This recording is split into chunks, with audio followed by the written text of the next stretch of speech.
It began on a scorching summer morning in July 1518, in the bustling city of Strasbourg, a then part of the Holy Roman Empire. The air was thick with humidity, the streets alive with the sounds of merchants, church bells, and gossip. But amid the noise, one woman would unknowingly ignite one of the strangest and most chilling mysteries in human history, an outbreak not of disease or war, but of dance.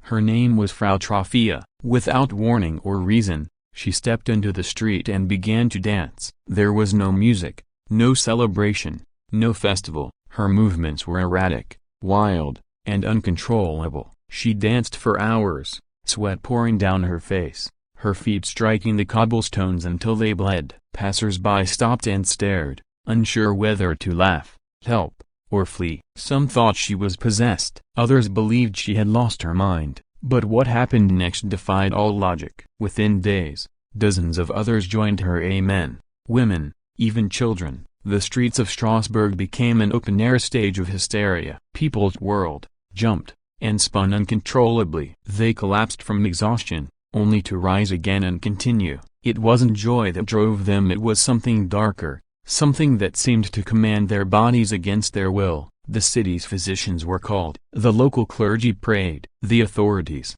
desperate for answers, concluded that the only cure was a broken bar, more dancing. So, they cleared the streets, built a wooden stage, and hired musicians to play day and night, believing the sufferers would dance the sickness out of their systems. But instead of healing, the madness grew. By the end of the first week, hundreds were caught in the frenzy. Eyewitnesses reported seeing dancers collapsing, trembling, and gasping for breath, as some even died from heart attacks, strokes, or sheer exhaustion. Yet the dance continued. What could have caused such an extraordinary event? Was it a disease, a curse, a form of mass psychosis, or something far beyond the reach of science? To understand the dancing plague, we must look at the world of the 16th century, an age of fear, famine, and faith. Strasbourg in 1518 was a city on edge. Crops had failed, food was scarce, and the poor were starving. Plague outbreaks were still fresh in memory. People believed strongly in divine punishment and supernatural forces.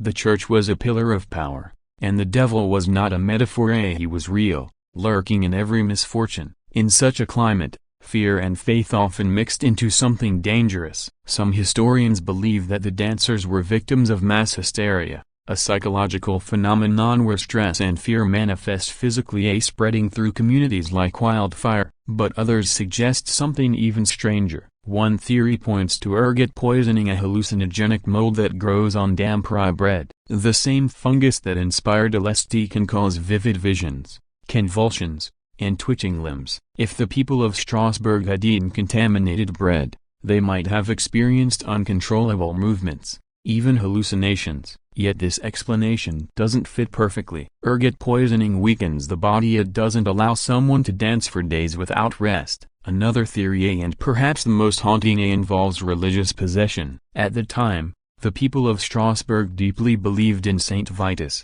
a Christian saint said to have power over movement and dance. Medieval folklore warned that anyone who angered the saint would be cursed to dance uncontrollably until they died. Some even believed Frau Trophia's dance was divine punishment for sin, or a plea for mercy from heaven. As panic spread, the church organized processions, prayers, and rituals to appease Saint Vitus. The afflicted were taken to a shrine dedicated to him, where priests performed exorcisms and offered holy water. Miraculously, after weeks of chaos, the dancing began to fade. The survivors slowly returned to their homes, bewildered, broken, and afraid. But the story doesn't end there. The dancing plague of 1518 was not the only event of its kind. Similar outbreaks were reported across medieval European places like Aachen, Utrecht, and Cologne. Each time, people were seized by an uncontrollable urge to dance. Each time,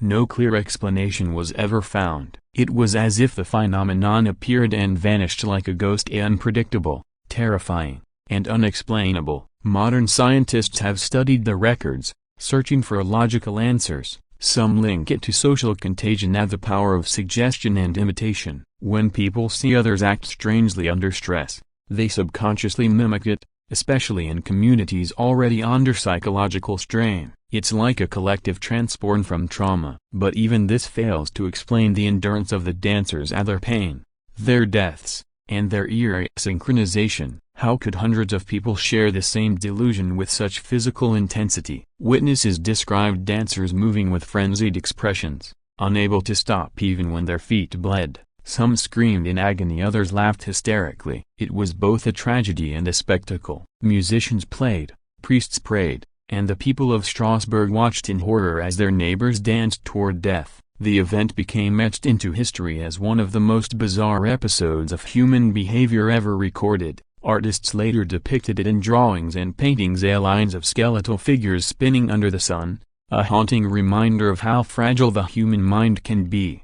Over the centuries, the story of the dancing plague has inspired countless interpretations, from art and literature to psychology and pop culture. Some view it as an early example of psychosomatic illness, showing how collective fear can manifest physically. Others see it as a lesson about the dangers of ignorance, superstition, and desperation. But there are whispers of more mysterious forces at play. Some occult scholars suggest that the plague may have been connected to ancient pagan rituals, ceremonies of trance and dance meant to summon gods or spirits. They point out that July, the month the outbreak began, was traditionally a time of midsummer festivals in Europe, a season of celebration, fertility, and ritual movement. Could something have gone wrong, merging ancient energy with medieval fear? There's even a theory, though more fringe, that attributes the event to geomagnetic activity, natural fluctuations in the Earth's magnetic field that can alter human perception and behavior. Scientists have found correlations between solar storms and increased psychological disturbances. Was the dancing plague somehow influenced by the planet itself? Every explanation seems to fall short, leaving behind a cloud of mystery that refuses to lift. Perhaps the truth lies not in one cause, but in the intersection of many: a famine, faith, fear, and the fragile boundaries of the human mind. Even today, the dancing plague remains a subject of fascination for historians, psychologists, and medical experts. It challenges our understanding of mass behavior and the power of belief. How could belief alone make people move beyond their way, even to death? Imagine the sound of drums echoing through medieval streets, the sight of hundreds spinning in unison under a relentless sun. The city that once thrived with trade and prayer became a stage for chaos, a haunting dance between life and death. The dancing plague of 1518 is more than a story from the past. It is a mirror reflecting the mysterious connection between the body, the mind, and the unseen forces that govern both.